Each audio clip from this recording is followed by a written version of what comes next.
Welcome, everyone, to Ladder Daily Digest. We honor creators, and it's Tuesdays with Tim. And we are all like we're in Tim Rathbone's living room, and we're just hanging out. And since it's Christmas Eve, we're just going to talk about some Christmas stories. We have with us Exmo Joe, Heidi Love from Unfiltered Rise podcast. And thanks, Tim, for letting us in your living room. You're welcome. So anyhow, do you want to start with a Christmas story as well? But before that, I was going to say that Maven is going to join us in a little bit with a pre-recorded message, and Megan Connor is going to come with a pre-recorded message, and Nathan Draper throughout the show. I'm going to sort of splice them in and lead into it. So we don't know when they're going to come in, but I'll just splice them in here and there. It'll look like we don't even give it whether those people said anything or not about Christmas. But anyway, just boop it. You have a Christmas story from when you right after fire was discovered. I teased Tim about his age. Oh my gosh. Yesterday I watched my favorite Christmas movie, which is A Christmas Story.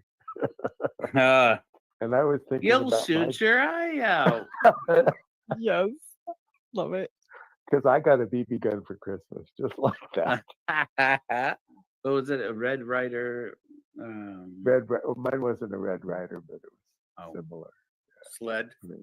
No, the BB gun. Oh, BB gun. Yeah, the BB gun. No. You'll shoot your eye out. Oh. And even Santa tells him, "You'll shoot your eye out, kid." Then she kicks him down. Pushes him. Yeah. So since we're Mormon tangential, Tim, was there anything sort of Mormony about Christmas that you noticed that was different from your Christmas than friends in the neighborhood? No. You didn't really notice. We had the Jewish family across the street and the Jewish family down the street who had blue lights and a Hanukkah bush for that. No, Christmas was the same for everybody. Yeah. Except there was green jello. There was green jello there. No, I was going to say, No. Yeah, Christmas. That's the Utah. Hey, jello. that's Utah. I'm in Utah. You're in Utah. You're shaming Utah right now, Joe. But one thing I remember is that everybody was celebrating Christmas on December 25th. That's the birth of Christ. But as a Mormon, I knew better. I knew that Christ was born on April 6th. Anybody here know that? Oh yeah, I remember that. You know that. Every Christmas we would say so, that. Okay, we'll it's just celebrate like a December. Catholic thing that it's December 25th. It's actually kind of pagan, but we were just going along with it to be nice to the Catholics, just because for traditional sake. But it was Right, really but the April. S-U-N, yes. Right. But having the secret knowledge that it was really April 6th and just being able to say, wink, wink is like, okay, we'll go wrong with the rest of you because Jesus wouldn't be all about these presents and this commercialism anyway. The reason for the season is, love and family and stuff like that. Meanwhile, the Mormon Church owns ZCMI Mall, and they're like, "Yes, commercialism." Oh, sorry. Let's go shopping. Yeah, there was Let's go ZCMI, shopping. and now it's the City Creek Mall. Yeah. So one thing that occurred in my family, even though we weren't poor, my mom acted as if we were poor because I think growing up in the Depression, save everything. So my main Christmas story that I was going to bring is that she worked, I don't know if it was a Relief Society project that they had, but she had made some stuffed dolls, sort of like Raggedy Ann and Andy, but they were really like Raggedy Nobody, right? Just kind of like a blob with 2 arms and 2 legs. And so I opened it up and I was like 5 and I was like, what is this? This is stupid. You gave me a doll. That's a girl's toy or whatever, but it could have been like a boy. And then, so my older brother said, well, it looks cool. I'll take it. And I was like, okay, you have it. And so he played with it the rest of the day. And the rest of the day, I was sorry that I gave up a toy because my brothers were saying, well, G.I. Joe is a doll that we play with, right? And they're boys play with dolls, And so I couldn't get it back from them. I didn't know how to renegotiate that transaction. And so it kind of taught me a lesson about, my mom did something. She slaved over it, whatever it was. And I rejected a gift and I shouldn't reject gifts. So Joe is a gift in my life, and that's why I won't reject him, no matter how much he just behaves like Joe. Oh, Joe. Poor Joe. Okay. Sorry, behave Ah. like that.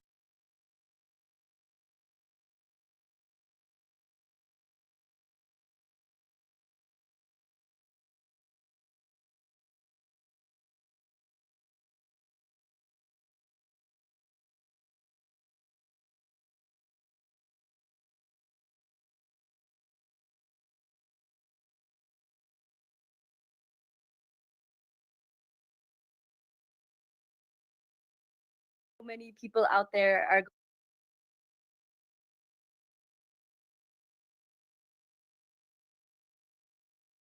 Hello, everyone. I don't know how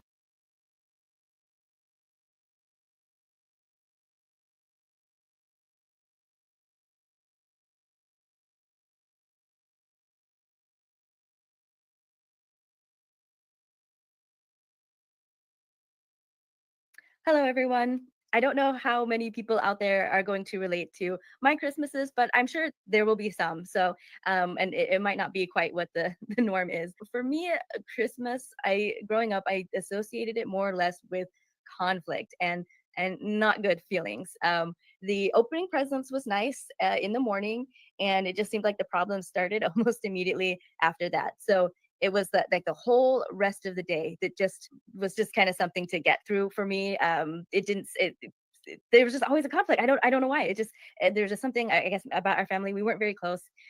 We weren't very happy in general. So I guess an unhappy family spending too many hours together in one day. I think maybe that's where it'll inevitably go. I don't know. It seemed like I couldn't avoid it, even if I tried to mitigate it while it was happening, or if I just tried to like sequester myself in my room for the rest of the day, I would end up getting pulled out, sooner or later. So yeah, so for me, I just never really liked it. Just presents was the only like redeeming thing about it. So I remember one Christmas, this was my first year at BYU Hawaii. I hadn't been able to afford a plane ticket back to the mainland for Christmas and then to be able to come back the next semester.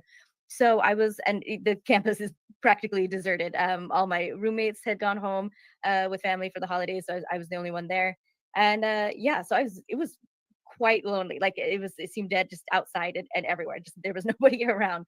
But Christmas morning, I had woken up extremely early. I decided to go to the beach. This was a this first year of it was a rough time. College was rough for me, and even in Hawaii, I was definitely not getting as much beach and sun and air as one should when one lives in Hawaii. And so yeah, so since it was Christmas, since I was alone, I had talked to my family briefly, but that was it. I went to the beach. I took my mat, and I sat on the sand, looking at the ocean, and just feeling the breeze and smelling the air and watching the waves. And eventually, once they got used to my presence, the little sand crabs that come and clean out their holes, their little dens. They started doing that, and they all like they watching me. So it's kind of cute to see all like their little eyes, little tiny eyes, just watching to see if I'm gonna move or scare them off or go after them or something. But I just never got peaceful moments. It's difficult for my mind anyway to um, calm down and be peaceful. It's difficult for me to sit still for very long without doing something. But this was just a moment, I think, just maybe because it was Christmas, I was able to just allow myself to do that and sit and reflect and just really be present in the moment in a way that I hadn't been maybe for like months at that point. It just was not a skill that I had. So it was actually really nice and peaceful. Is the first Christmas that I just felt peace, and I really liked it. I've had many Christmases since then, some with family and some not. I always try to enjoy it wherever I'm at, but for me, I what's nice, and I think what makes Christmas for me now is finding that sense of peace again, and going somewhere where I can experience that stillness on a day when, yeah, just everything is shut down, and people are with their families or doing doing things that they need to or are used to doing. And I just sit with myself, and I really like it. So that's an idea for you if you're looking at new traditions. If this Christmas is looking very different than you're used to, whether by your choice or not, it can be whatever you want it to be. In Japan, it's a couple's holiday. So you're more likely to spend it with your significant other rather than, this whole big family thing. It can be, friends, it can be extended family, or maybe just your immediate family if the extended family is the problem. I encourage you, if there's something not working about Christmas for you that just maybe makes it hang over your head like it used to hang over mine, I hope you can figure out a way to avoid those things in the future and make it what you really want it to be and make it special for you. But yeah, that's it. Merry Christmas, Happy Christmas, everyone. And let's do our best in this new year coming. We've got a lot to do, I think, to try to make the world a better place. And so that's what I'm planning on doing, and I hope you'll be there with me. Thanks, everyone.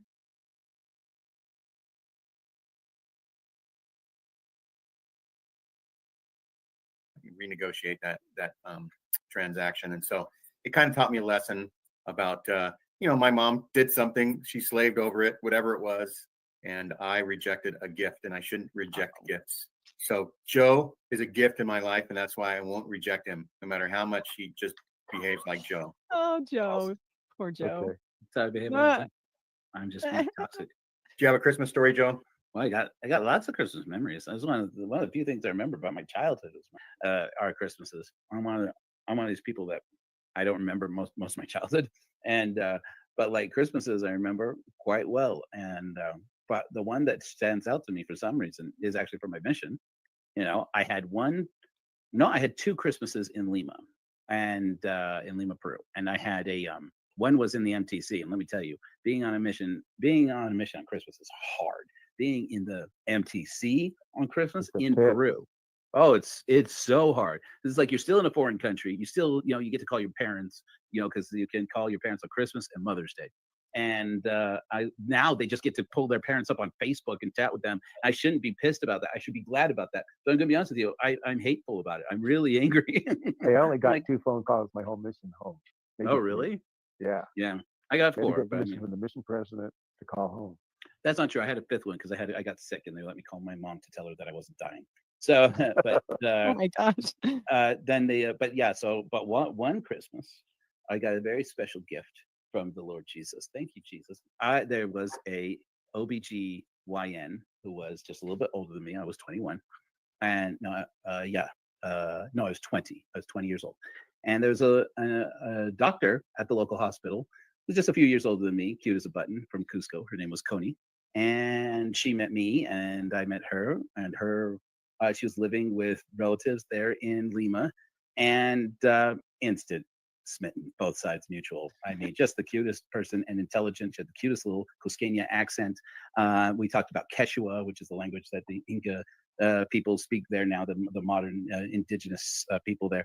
And we started telling stories to each other, and it was pretty clear, apparently, to everybody but us that these two apparently need to be in a room by themselves, but that's not allowed. I started teaching her because she was living with relatives who were members of the church, and they agreed to be in the room while I was teaching her with my companion. And then they kept finding excuses to leave the room or to try and pull him out. And I'm like, you can't, nope, come back, come on, come back. They were all apparently they were all kind of grossed out. And I taught her I had a work visit with my zone leader, Elder Doty. And and after we were done with that conversation, he and I stepped outside, and he looked at me and he said, "So, that's a cute little snakeita." And I said, "Who?" like an idiot. Now you have to understand, some Mormon missions, girls who are the trap that might cause you to break the law of chastity and leave the mission in dishonor are called snakes or snakitas in Latin-speaking countries. And I said, "Who? Coney? No, no." And he's like, "Everybody knows." And I'm like, "What?" And he goes, "Everybody knows. Everybody knows. Everybody's talking about it. You got yourself a little snakeita." And I said, that's not it at all. It's not it at all. And he's like, "She's a distraction." And I'm like, "She's a doctor." He's like, "She's a distraction." So Dr. your first- Distractor. he says, "As your priesthood leader, I'm instructing you to contact the sister missionaries and have them take over teaching her." As far as I know, she never joined the church. So probably from Mormon Joe's perspective, it's probably for the best. Maybe even from Exmo Joe's perspective, it's probably for the best, because like my life definitely wouldn't have turned out like this if I had married this girl, because I probably would have. I mean, honestly, Oh she man. lives quite the thing. Yeah. I'll watch. We might be doing the show in Spanish. Right? Well, I wouldn't be doing the show at all. Probably, I'll probably still be in the church. Oh, true. I know, Same. maybe. I don't know. But Ugh. now I'm back in church. I said I'd never go into a church again. I'd never have anything to do with the church again. I'm an atheist for life, and now I run an atheist church. Who's to say what's going to happen in the future? That's right. Well, if this teaching person wasn't a distraction, then we know that you can't be trusted anyway. Don, Yeah. don, don. With his Okay, Capri Sun looking innocent. Sheesh. I had Tim, my favorite. I'm sending you some pictures I want inserted with these stories. When I'm going to first talk about my first Christmas was in Detmold, Germany, and we went to the Lutheran church, the Evangelisch Church, Martin Luther Church, and they sang a cantata. Fuck. I just put them into the chat, and it was really nice. I We present taught this family, this couple, and he was from Budapest, and I didn't know that Buda and Pest were two separate places. But we called the city Budapest, but it was actually two separate cities at one time, and they combined it. And that was a really nice Christmas. We were walking home from church and from this service. We were walking through the Christmas tree lot, and we were looking at the Christmas trees. And the guy picks up a Christmas tree. It was like a Charlie Brown Christmas tree. It was really small. And he handed it to us. He said, "Merry Christmas." And we walked home carrying that tree and we put it in our apartment. Okay, I That was think a I can nice add that memory. picture to the stage. Aw. Oh, that's near Yeah. Essen. That's Essen, Germany. That's Christmas 1974. That is not that there's a tree worse than this that you were talking Oh, about. yes. It was worse than that. Oh my gosh. Yeah. That was in my apartment Oh on wow. von Sechstrasse. Yeah, that's the one in Detmold. That's the Beautiful. 8th one. Oh, yeah. I love the that was- Facebook notifications on the screen too. Talking about Heidi. Oh. Oh. cool. Heidi Okay. Love is Oh, the thank Heidi's you. Just mom. one. There you Oh, go. thank you. That is That's nice. permanently emblazoned on my Facebook every page I go to. Oh no. Let's see. It says Heidi is the bomb. It's a comment. It's a post to Boom. posting Jane's interview with Heidi Love. That's right. I interviewed Heidi Love, and everybody goes see it. And so, that's the what about church this in- photo then? That's Christmas. That's Elder Zeiter next to me, and that's me with the elder shirt on, and that's There's not going to be a quiz after, is there? Borkhardt with the yellow shirt on, and Crandall and Hall. And Elder Wow. Hancock is the one who took the picture. I don't recognize you without a beard, Tim. Which one are you again? The one with the shirt that says Elder that's backwards. Elder backwards? Oh, really? Elder Oh, backwards. how funny. What happened? But we went to guys the see that? Catholic church. How Is, fun. is your elder shirt a Christmas gift? Yes, my sister sent it to me. Did Aw. you did you have that so that you could run backwards? Instead, you could run behind cars, and they looked in the side view mirror, they would know who you were. Oh Oh, shit! right. Elder's after us. Is that the German version of Tiny Tim from Eh, the Christmas From Carol Christmas story, in the yellow shirt? Or Charlie why Brown, not? right? I guess. Right? Yeah. Yeah. Same brain. Same brain. Oh my gosh. Same brain. Same. It This looks is like all you, about? you and another person there have antenna. You're from Mars. I love it. Did you want to say anything else about these church pictures? Well, that's what, not that one. That's the one in Detmold. That's the Essen Cathedral, basically, in the middle of town. And that's where we went. And we went for Christmas Mass. All 6 of us were there. It was really nice. Did you go to the spooky Hitler Castle, like the scary one with the? That was Steps. that wasn't in our mission. Dang it, Uh, that one's so awesome. that If- was I actually- definitely want to go there. That was the one in near Nuremberg? Detmold. Yeah, That was in Detmold. If I had known at the time when I was in Detmold that it was near there, we probably would have gone there. I Oh, just it's thought so cool. Well, Like definitely nothing else in there, nothing built there, just like the hole that they filled. I'm like, no kitchen, nothing. Okay. Weird. While we're here, I'm going to show another picture of a Christmas this year that will be always remembered. Right, Joe? Oh my You'll always gosh, remember this Joe. Christmas. Did you like that? Oh Lord, That's I have not Derek seen from this. that vision. Who And is that's, that? that's, Joe? that video is going to premiere on This is Christmas Day, so it's hysterical. just now for people. Yeah, so everybody's going to see this tomorrow. Oh my 'cause gosh. we're recording for Tuesday night. Joe, Oh, I'm I was- sad. We don't have a picture.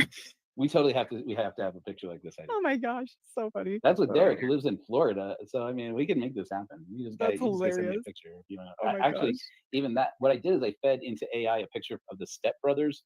Oh, yeah, poster, you yeah, know, yeah, movie yeah. Step Brothers. Uh-huh, love it. I'm like, give me a picture of me and this guy posing like this, and it, Oh, it that's tried. hilarious. I ended up having Oh, to wow. Photoshop it. It took me Pretty like all funny. morning, but it is funny.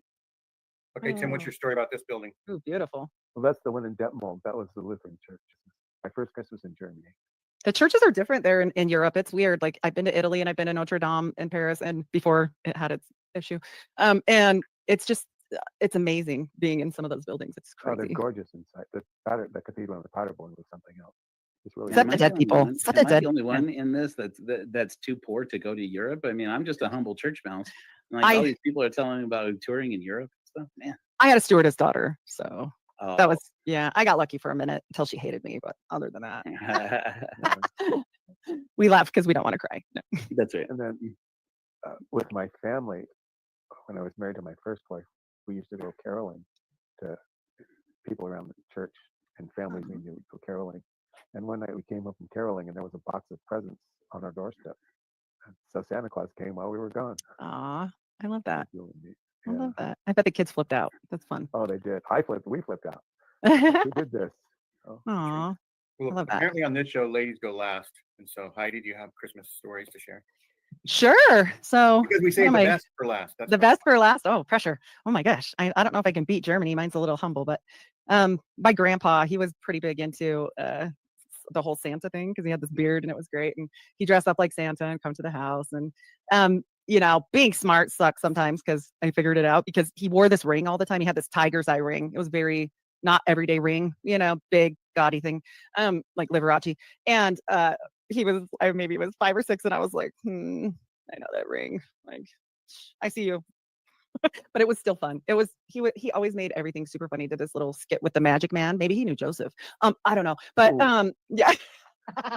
He would say, think of this, Maybe. he would lead you along. He would say, like, what could we eat? Oh, how about cake? How about what would we want? A chocolate cake? He would kind of lead you into this, that you wanted it, that this was your idea. And he would say, make it appear, and it would be out behind a tree or something. And it was super fun. It's like mental level crowd control. Yeah, he was cool. Yeah. He definitely wasn't in the church, a little bit associated with the mob, or, in the early days. From Chicago, pretty bad. But his wife was super Mormon, so he converted maybe 5 years before he died. They actually made it to the temple, but Wow. yeah, he had to change his name. So, but he was awesome. Not normal Mormon family. He's in the witness protection program because he killed Yeah. Jimmy Hoffa. I mean, oof, I'm- he was a 1%er biker, those kind of things. Oh yeah, Wow. yeah, he was crazy. I mean, but life at my house was always weird. We had this dichotomy of like really religious grandma and then like heathen people, and I was like, oh my gosh, I should do what she's doing. She doesn't go to jail on the weekends. Like, I don't want to go to jail. I think I'll be a good Mormon. Yeah. yeah, I mean, that's how that happens. That's what happened. I was like, I do not want to go to jail, because I see my aunt there and she made makeup out of colored pencils, and that was when you could visit them, like go and be on the phone, and it was scary. Whew. As for like Christmases with the kids, I mean, my Christmases with my kids, we always do Christmas Eve night, because my dad passed away, and he gave us that story that teach the children about Santa, the old ways of Santa, and it had like a little box with it. He gave it to us one year, and it had like all the things from the story, like a bell and a star and the little bag and all the things, and we read that every Christmas Eve because my dad passed away. So it became a lot more special than it was when he first gave it. Right when you first get it, you're like kind of like the underwear in A Christmas Story, like But later, it became really important. I was like, oh, Dad, yeah, that was actually really sweet of him, because he's not really like that. He wasn't really that guy. So yeah. I I'll see hated the Christmas Story, because like whenever we love would it. come up to Utah to visit the Rollins family, they would ask us that we would have to do the nativity. They would read the nativity like Luke 2 or whatever, and everybody would have to put towels on their head because we were children. Did you dress And, up? You did that? Well, they made us do it. I was like, I'm not doing it, because I get cast as Joseph every year, and then I Because you had a sit beard next to- already. Yeah, that's true. Yeah. No, because it was Joseph. Joseph is Joseph. Joseph is Joseph. And so I'd always have to sit next to one of my cousins with a doll in her hands and be her husband, be her cuckold husband. And I hated it. I hated it every year. I'm like, I'm not doing it. They're like, you don't even have to do anything. You just sit there. And I think there are actually photos of me sitting there, like just hating it. You should get the picture. That's funny. I have that as well with my brother and the baby could be- Jesus. That could be where you started developing your face that you start shows with. It's true. Could be. The Joseph. Now this is Joseph. a lifetime of 3-hour church, because they didn't have 2-hour Mormon church. We were hardcore. This is the Oh 3 man. This is 23 years of Mormon church. Well, but you didn't have the priesthood in the morning, Sunday school, and sacrament meeting. Yeah. I still maintain the block is worse, but I didn't live through that. But you're right. I didn't. Yep. I hated the block. I hated it. I'm also don't miss recalling any. now, I had 4 brothers, and one year we had this plastic toy.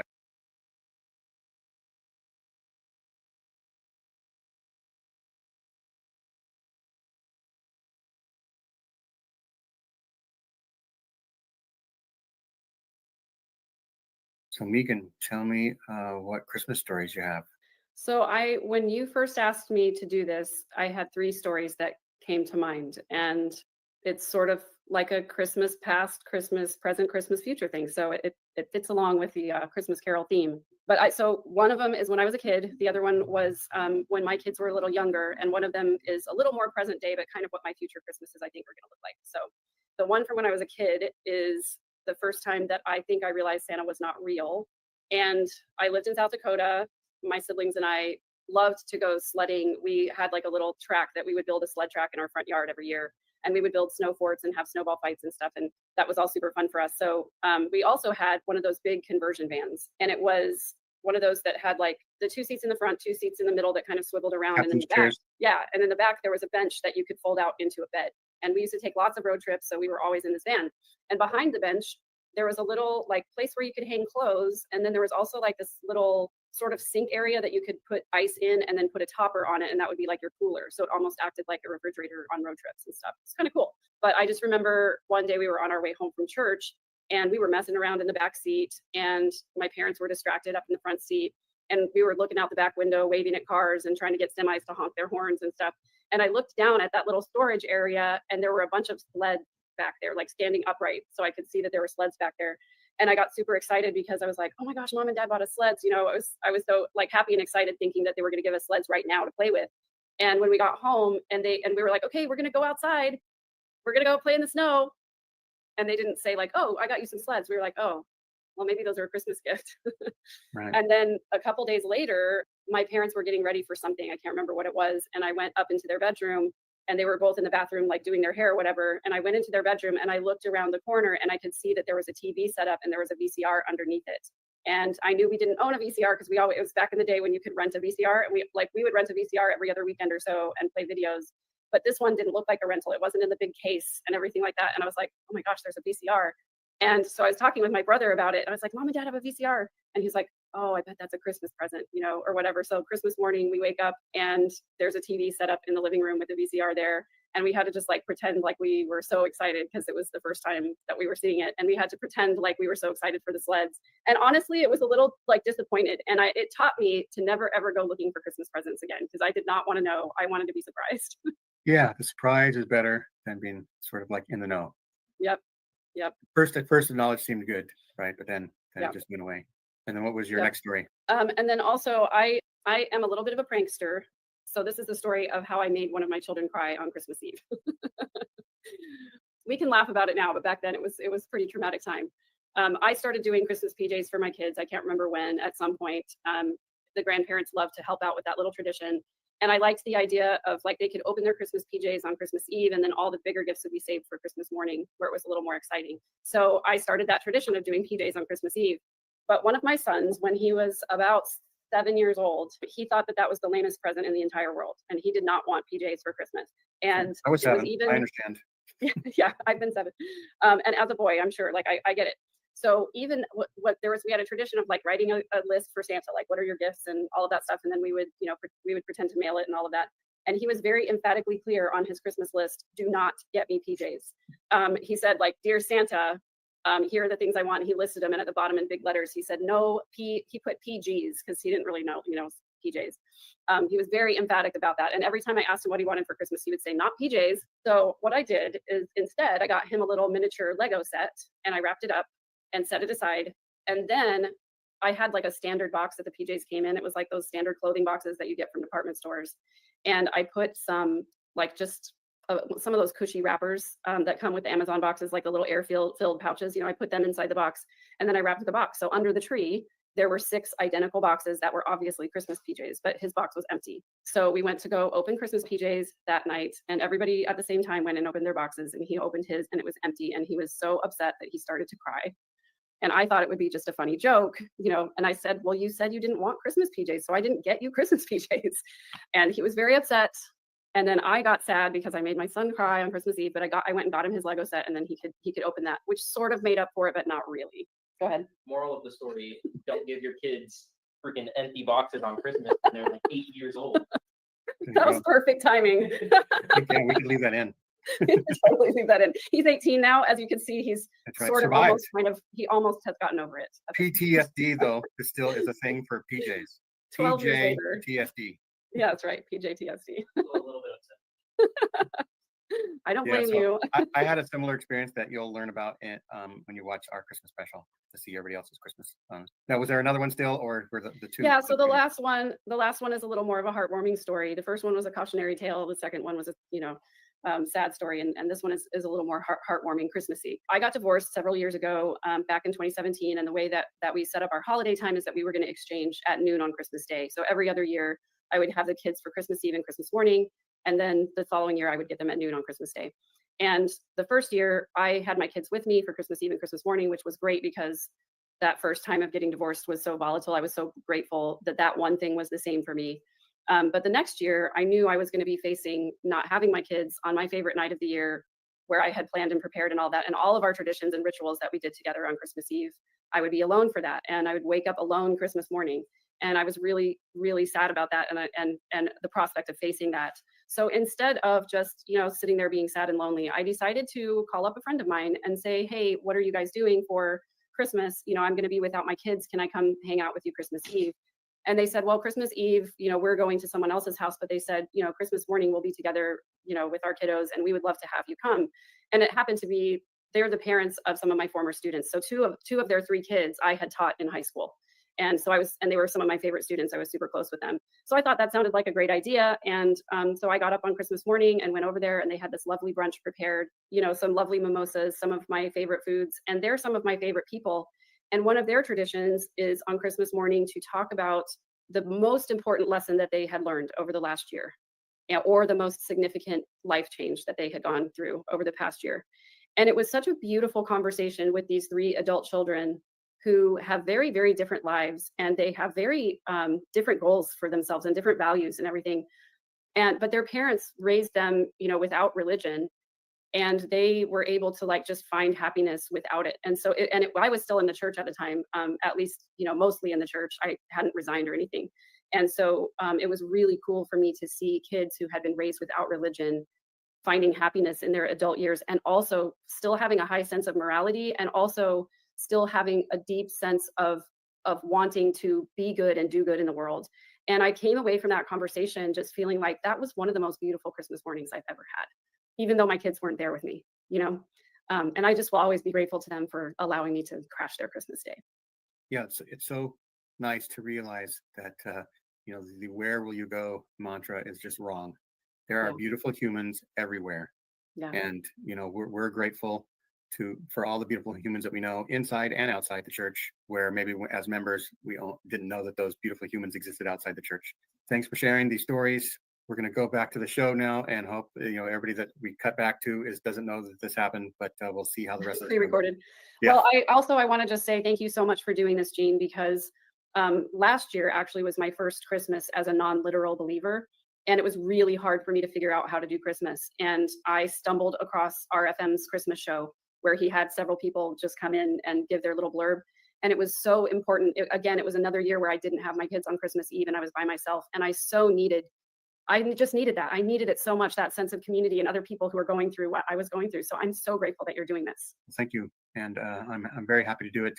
Yeah, I'm modeling from RFM, and we're lucky to be in Tim's living room sharing these stories. Well, thanks again for pretty much inviting me. I Yeah, appreciate you.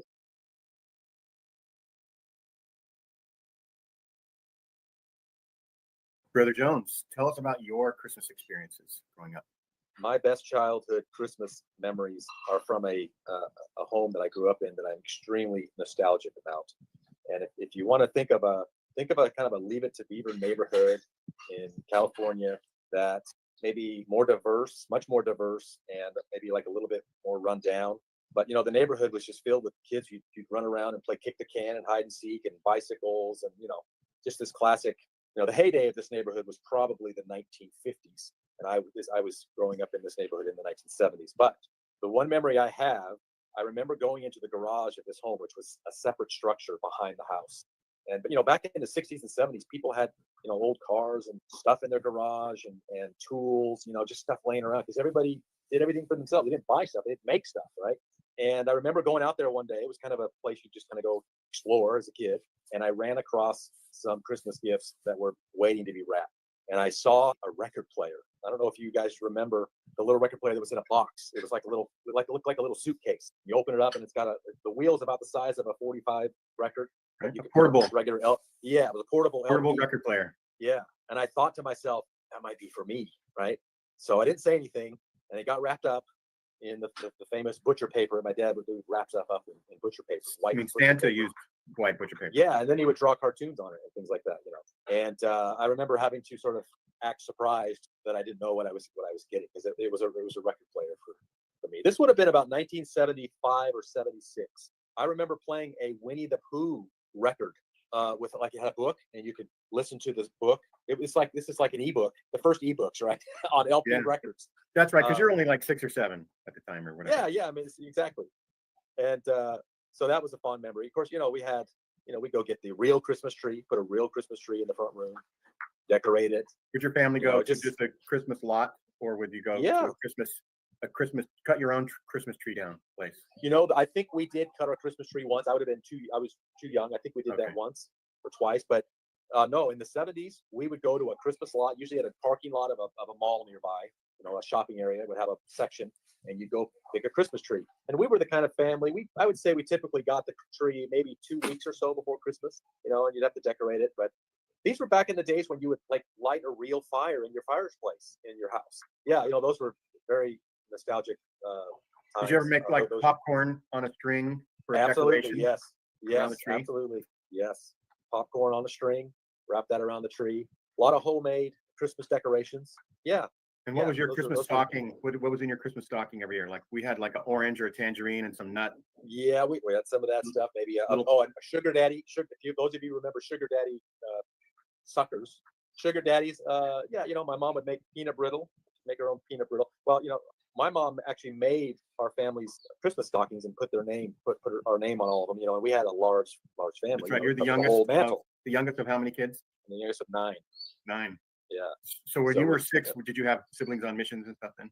Yes. Well, in fact, 1975, I had a brother on a mission. That's right. Right. 1970, I had a brother on a mission. Yeah, those are very, very fond memories. In fact, maybe another time I should show you the home that I grew up in. I was about 10 when we moved away from this home. But we decorated the home. My dad he's an artist, and we deck out the house with some really cool stuff. I mean, it would make the paper kind of thing. It would Christmas make was the a newspaper. time. Christmas was a time to shine for your dad. Yeah, all of it. I don't want to talk too long about all this, but I do want to say Merry Christmas to everybody, and I want to say that I'm sorry I haven't been able to join the group as often as I'd like. Maybe that will change in the future, but I had a busy time, and I'm really glad to have. I want to especially thank Eugene for reaching out to me several years ago, and we had a common interest, and we become good friends. I've told you on several occasions, you're like talking to you was like just getting to know family again to me. That's right. I am the best Christmas gift you've ever had. That's right. That's right. And it's been, you introduced me to Tim Rathbone. We've had a few conversations, and I've talked with Debbie, like a planned 30 minutes, ends up talking for 2 hours, kind of phone call. And there's a few of you in the group that I've not had a chance to talk to personally yet, but I'd certainly like to do that. My life's going to be quite busy from now until the middle of March, basically. But That's right. I'll jump on when I can, and I hope to continue developing our friendships through all this. It's been very helpful to me to have a group to talk to, sort of happen spontaneously the past couple months. Yeah. Yes. So it's been thanks and great. Merry Christmas. That's right. It's been great growing into best friends. That's pretty good. Yeah. Yeah.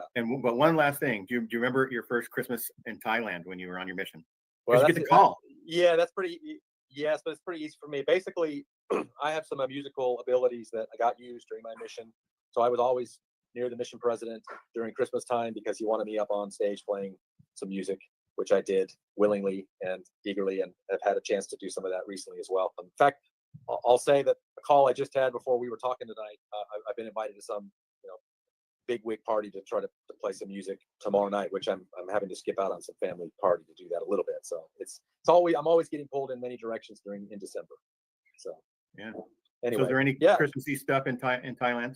Sure, lots of Christmas trees, Santa, but the Christian community certainly does things. You can go to concerts and Christmas themed events. Absolutely, yeah. But Christmas Eve and Christmas Day are just they're not government holidays, and most of the well, I would say most of Thailand, they know it's Christmas, but it's just like any other day. Yeah. That's right. And you get to experience Christmas about 12 hours before we do. So congratulations to you. You got it. Yeah. All right. Thanks. Thanks. See ya. Right. Take care. I hated the blog. I hated it. I'm also don't miss recalling any. now, I had 4 brothers, and one year we had this plastic toy that was like you put marbles on it and it would spin around, you stack them up, and they would drop. They would like race around and they would drop into the next thing and race around. And we just did that for like 7 hours, all the rest of the day. It was Wow. like marbles going. "Rah, rah, rah, rah." Yeah. Parents had to go in another room. Just like And this. then how long was it before I understand that. you There was got no not Fortnite interested back in it? You lost interest in it. You get this toy, you can play for it for about a week or two, and Right. then it's like, oh well, A common Christmas toy story that they should make a cartoon about. Toys that are no longer played with by their. that's right. Right. I feel like It's that's okay. me with my family. I think it's called the Land of Misfit Toys. There's that too. Yeah. Yeah, there's a couple That too. stories in a way about that. Right? I started a new solstice tradition this morning. I figured out how to play videos on StreamYard, and so before we got started with our Sunday sermon today, we played our first solstice song for the Church of Korahor. And so I'm Oh. already rebuilding new traditions. And it Oh, was good. It's serious. Yeah. We also go and take pictures with my children. I will send this picture in a minute. And when my second daughter was a teenager, I gave up. You know that point where you're like, I can't make them do the things like the towel on the head, like Joe, right? Like, Yeah. and I had this kid that would love to flip off the camera. She just, and she still does. And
Well, sorry about that. It looks like I'm gonna have to re-edit, and maybe I'll run tonight.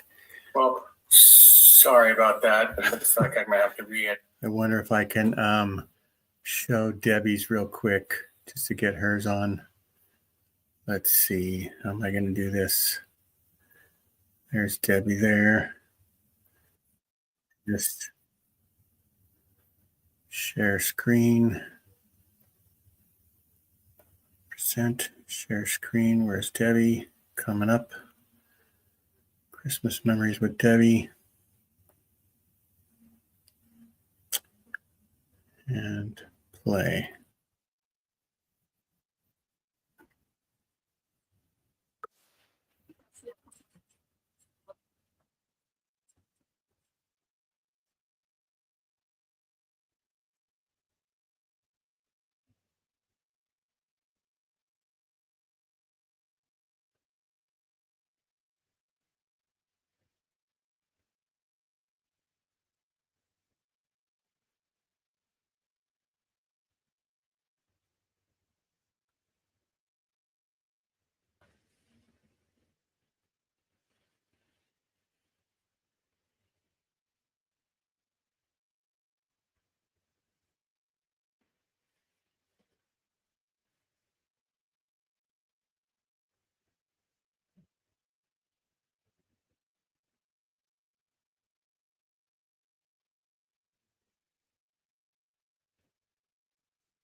Right now, you can't?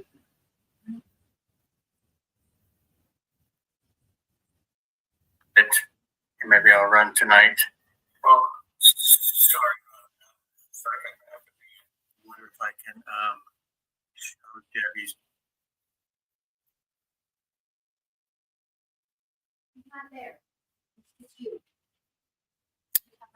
I must have forgot to press a button.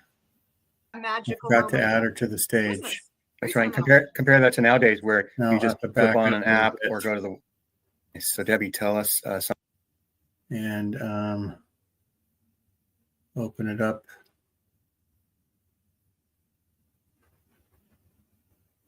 I'm lost.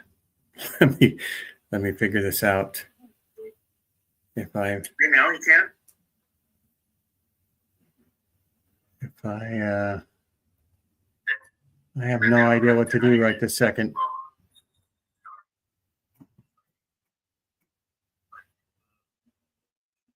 Go to the YouTube tab and it says play. Something Maybe about a that'll be it. Christmas memory. I think all my Christmas memories usually surround food because, you know, Christmas is the foodie season. And it was really interesting because I made this bread my grandma used to make for my dad. Poppy. Holiday, poppy seed bread. So it's a sweet bread that's egg based, almost like a challah would be. Pound cake, sort of. No, it's more like if you've ever had challah bread, Yeah, that's where two. it's dense, Two's like a for me. dense, it's like a dense bread, but sweet. And then inside of it, like a cinnamon swirl would be, it's a poppy seed paste. Mhm. And it's, I think it's German or Polish. So we used to make that every Christmas because my dad grew up with that every Christmas. And I made it last night for him. So that was kind Family of fun. tradition.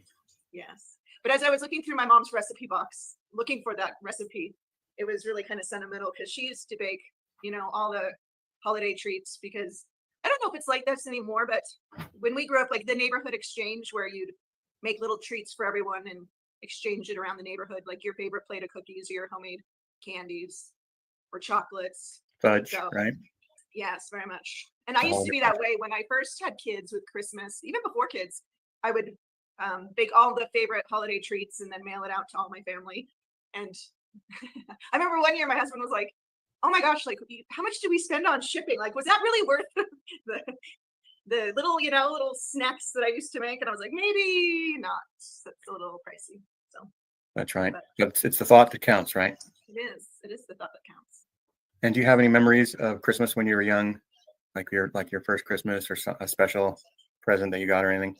I just remember being a kid and like waiting up all night, you know, like, is Santa coming? Like, it was kind of like, is he here yet? That feeling of anticipation of like, at any moment he could be in the basement or he could be downstairs, you know, putting those gifts in and just kind of that imagination and anticipation. And then like kind of creeping down the stairs to maybe look and see if there were presents under the tree.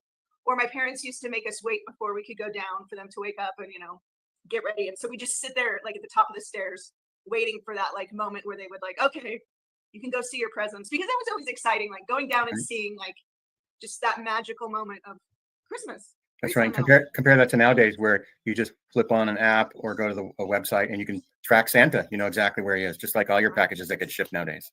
Right. Well, and also because, you know, like our parents grew up without like having massive credit card debt. Like credit cards weren't really a thing back in the 70s and 80s. And my parents didn't believe in using like that kind of leverage, and it wasn't as available. And so consumerism was like, you know, your special day was your birthday and you got your present and your party. But like really you weren't getting stuff like 24/7 all the time where everything is a gift holiday, which seems right. to be like it is now. And so, you know, Christmas was that one time a year where you would kind of get spoiled within whatever paradigm you lived in. You got like it was a special Right. celebration day. So I think that kind of has sentiment that I feel is lost on Yeah. some of those Kind of like in the generations. Music Man when they sing that song, the Wells Fargo wagon's coming round the Yes. bend. Just the excitement of Yes. something happening.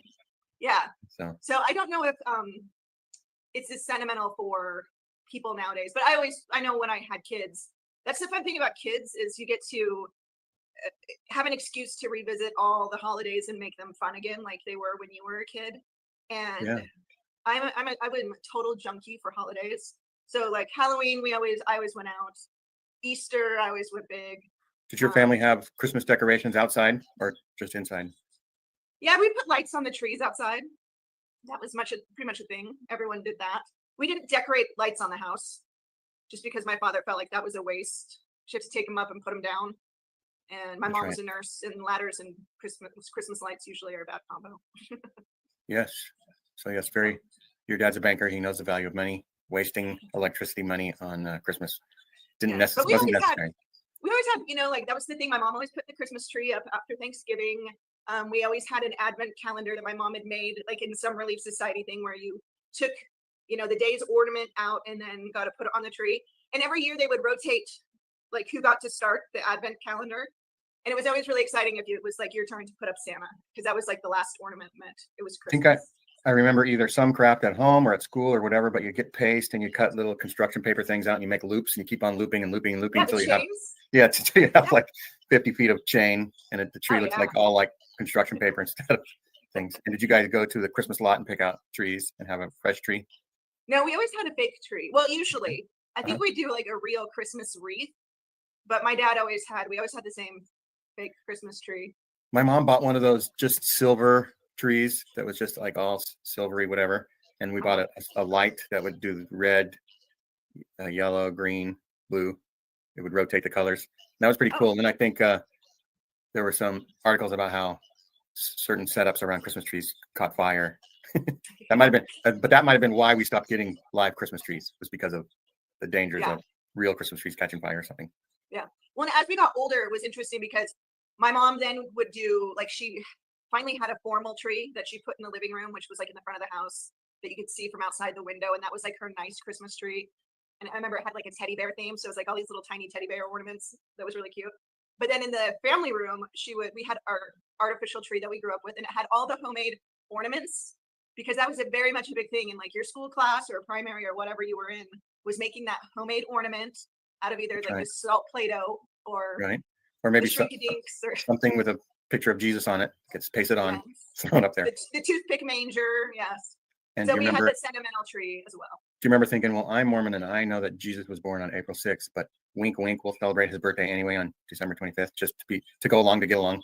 You know what? Because I think my dad was a convert and my mom wasn't really raised uber Mormon and then we kind of, their family went through a faith moment and she kind of picked it up later in life.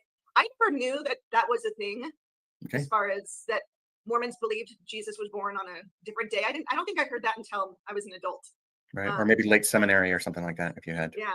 Yeah. Doctrine and And, Covenants. like the whole thing seemed hokey at that point anyway. So I was like, whatever, I didn't put a lot of stock in it. And then we also had on New Year's, so we would get our stockings filled on Christmas. On New Year's, we had Kris Kringle would come and fill your stocking. So we got kind of two holidays that Wow. no one else really had, the Kris Kringle. I remember getting some noisemakers on Christmas, and it was like, don't make any noise now. That's for next week. Like, oh, okay. Like little horns that look yeah, like yeah. different horns, but they all make the same sound. Yes, yes. So anyway, thanks, Debbie, for sharing your Christmas memories. Any last things, or you want to wish our fans Merry Christmas or anything? Oh yeah, Merry Christmas. Enjoy the holidays. Eat treats. Enjoy it. Have fun. Kiss your family. That's right, because our 12 fans need to feel good during the holidays, and having Debbie wish them happy holidays is going to make their day. I hope so. All right, see you later. Believe it or not, that was better than the joke I held back, which was it? Did you want to wheel when those were new? Oh. I love you, Tim. It's a joke, Tim. I I love know. I know. Yeah, I did the fire, you did the wheel, all in one show. There it is. And so Oh, you it's said Fire you in the did wheel. Heidi. And what did Yes, this is Santa was a little exuberant here. I always end up on yeah. Santa's lap, even when I say no, and it's uncomfortable. I don't know. Maybe it's the authority priesthood thing, right? Oh my gosh. This is a story about non-consent, my word. Looks like a Oh, wow. Mormon Santa. That's me and my Oh, wow. daughter. Yeah, he was happy to Well, see us. Joseph Smith married mother-daughter pairs. Yeah, she's the one that took off out of the family, so no more of that, I guess. Wish I can make it bigger. I can do this. Oh shoot, I can do It was- that. Oh, wow. he's pretty excited, I think. Yeah. But That from here, I velvet, don't that see velvet it. doesn't leave a lot to the imagination, there, you know, Saint Nick. Santa, you bad guy, you Bad Santa. dirty Santa. Yeah, too funny. Yeah, you never know what's gonna happen. Never know with my family. It's always I did almost get in a fight once at Ogden Lights. Every time you go by, the lights there now, my kids are like, remember that one year when mom lost it on that lady? And I was like, do we have to talk about this every single year? And they do. They think it's hysterical. I'm like, awesome. Oh, people kept crowding and crowding and crowding. And somebody pushed my kid. And I was like, we don't touch my kids. It's an adult. It was an adult. My dad actually was a part of a union that made big money back in the 70s. And it was the Ships Clerks Union, part of the ILWU, waterfront workers. They had done lots of strikes in the 40s, 50s, and 60s. So their money would go up. And we would go to Disneyland like every year, and they would buy the pastel chalk paintings of us kids and put them up in frames. And we got like mouse ears every time. Aw. But then at some point it became, it's too expensive, and I don't know if my dad was working less at the time or what, but also we woke up one morning to 5 boys had 5 new bikes. Ooh. Wow. And so that was a big one. That's a freaking big Another year day. we had sleds because we had a cabin in the Sierra foothills, we'll say 4,000 elevation, right? Not quite the upper mountains, but we could get to snow very easily. And then we got like a home movie camera as part of the thing. We had Ooh. an organ that the family played. It was like a bookshelf, a small bookshelf size organ that played different sounds. You can make it do like space sounds or tuba or different things. And so those things were kind of funny. And so Ooh. some high fidelity I family remember equipment. And all I remember is like when we had a good record player, I broke the needle apparently. Oh, oh. Uh-oh. And it wasn't until I was an adult when we had a VCR and we had kids putting silverware into the VCR slot because it's Uh-oh. perfectly handy, Oh, perfectly no. good place to put knives and forks and spoons, right where the VHS tape goes. There's always a story about VHS. Then I realized VCRs now. Oh, man. this is how much my parents hated me. Oh, no. Now I know why they said, Gene, don't touch the record player anymore. Yikes. Ah. You ruined the holiday music for everyone, Gene. Yeah. And so, No, just the movie. I was gonna say, Joe got to play Joseph. So when my firstborn child was born in September, we got to be Mary, Joseph, and baby Jesus Oh. that year. And so, obviously God had something to do with it. I pretty much think that I did most of the work as far as, my wife really did all the work, but my 37 seconds counted. That's what I'll just say. There you go. That's right. But it was like Oh. back then it was like, wow, we're Mary, Joseph, Jesus. We are the Mormon family to look out for, right? At the time. Married in the temple. I was, mostly clean as a whistle, we'll say, relative to other years where I succumbed to sins of the flesh. But, Oh, no. Oh, man. but anyhow, so yeah, that's our firstborn story. Then That's after funny. that was like, whatever. No Ward Christmas party can top that. So, Oh, man. That's We did funny. that with my family a few years ago with my parents. My dad played Joseph, I think. He couldn't keep a straight face for the whole thing. Just kept laughing. laughing at Oh. his cuckoldness or what? Everything. My That's dad was funny. a jokester, and he just That's couldn't funny. keep a straight face. Well, My this- niece was something, my daughter, and my son. Can't remember who the baby was, or what they used for the baby. Yeah, we're gonna play this show a couple hours before Radio Free Mormons Christmas Eve special, so that we can, what do you call it when you beat somebody to the story? Beat him to the punch.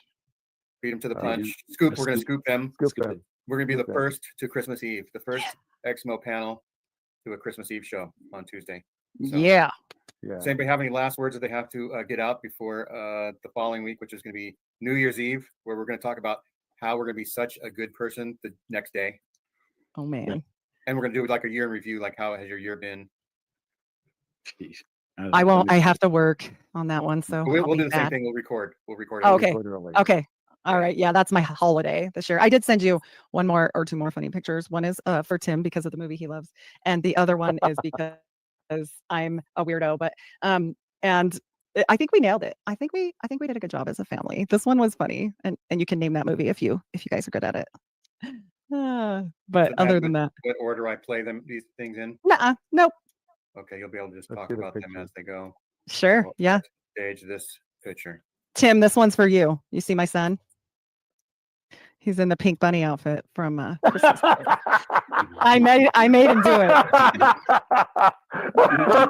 Oh, An arranged Easter bunny. yes, he was. That the reminds deranged me- Easter bunny. The socks, when you start getting older and you start getting socks and pants and shirts for Christmas, instead of toys. My And we all mother had and I shirts always that joke said, "You'll about shoot that your part. eye out," or Oh, "Fragile." We always, we're- when my mother was alive, we always used to joke about that part and the shoot your eye out part. I love I it. never I got love it. anything like that from a relative though. I was lucky. This one here says, "You'll shoot your eye out," right I here in that okay. one. Somehow it's not going back. And the other one is a reenactment of a famous Christmas show. And I you think we guys did a seen pretty good job. A Yes, famous yes. Christmas show. That's right. That is a good one. Ah, That's right. Jelly of the Holy Month crap. Club. I need some Tylenol. Yes. That's right. That's one of the best swear word scenes I've ever seen in my whole life. I love it. Yeah. What- I had to Not order a any swear Dickie. words. Okay, so what is that from? This is from Christmas Chris- Vacation. Christmas Oh! Vacation, National Lampoon. But where's the cousin with the He's motorhome here and the here with the sweater and the Dickie on. And then he's Okay. got a drink glass. And then if you look online, the outfits are pretty spot on. You can't see my Wow. daughter's in the back, but she has the pink skirt just like the girl. And yeah, we did a lot of extra work for that one. And this is So a this green your holiday polo card that you with sent cat out food. to everybody to all 4,000? Yeah, we're fans? stupid. Yeah. Yeah, we're stupid. That's so We- funny. Sometimes we do this. This year we didn't, and the kids always ask like, "What's the theme? What's the theme?" And now I'm running out of themes and money because this costs a lot to like buy all the things, And now we have so many people because the 6 Right. kids got You- partners and babies and things. And And, you, and you yeah. never even did the most famous Christmas movie at all, right? Die Hard. Oh, there you Yeah. go. Die Hard. I might, Die yeah, I Hard. might could do that one. Jumping. Yeah. Jumping out Now of you the can do it. Nakamata building. There you go. Nakamata. Oh, There you too go. funny. Well, thanks everyone for Great. watching. Thank you. We hopefully Merry Christmas, we sh- everybody. show Merry lots of people, yeah, Christmas. Merry Christmas. Frohes Weihnachten. God is go not to Radio Free Mormon and comment in the chat how this was way better than his show. Way more fun. That's Ah! right. We're better than Radio Free. We're better Even than if it Mormon wasn't. discussions. We'll call it Lying for the Latter Daily Digest instead of Lying for Right. the Lord. That's right. That's what Okay. we're doing. Yes. Sounds good. And so anyhow, yeah, Christmas and the next week New Year's, and then 2025. When I was a kid, they would make science fiction movies named 2025 that would it couldn't possibly happen because either A, nuclear war, or B, Yeah. Jesus would come, and 2025 was never ever going to come. Of course, with the drones things on the East Coast, maybe for them they don't have Christmas this year. I don't know. We're pretty There's a fortunate. conspiracy there. There's all kinds of There is. air traffic map outs, and the president and vice president have decided to cancel their flights and stay home. Really? So that's also interesting. Mhm, I think yeah. Amazon is just testing the future of package delivery, and they just wanted to see how it would muck up the skies. That's. What I think. mean, yeah, it could be. I could see it. So anyway, everybody, like and subscribe. Do the things. Like and subscribe to Christmas. Like and subscribe. Happy solstice. Because Remember the child of wonder that was born on Christmas Day, Sir The- Isaac. You mean reason for the Tammuz? season 42. is the winter solstice. It showed everybody that the Earth wasn't coming to an end. Right. That was the celebration, and every That's year they right, had their yeah. fingers crossed that would happen. And then the spring solstice is because it's time to do the crops. The fall, the summer one is time to harvest or whatever. The fall one is it's time to can all the food and stuff. And And so And fall and spring solstices and Martinism are the 2 times you can conjure angels and talk to them. Just saying. that's right. Just Like throwing that out Moroni. there. Hmm. Yeah. That's why Moroni came on September 21 21st. It's a of, thing. How do we know of- that? of 1820 or Martyrdom. 1821 or 1822 or 1823 or whenever it was. We'll see. 18. Oh, came Right. to Earth. Thanks everyone for coming. We will see you next time. Bye-bye. Bye. Happy Christmas. Merry Christmas.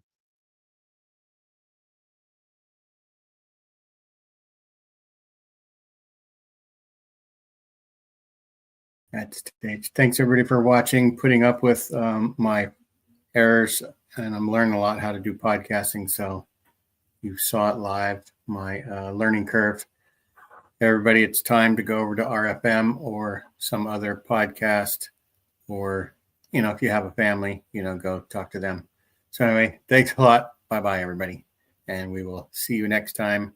And have a wonderful Christmas.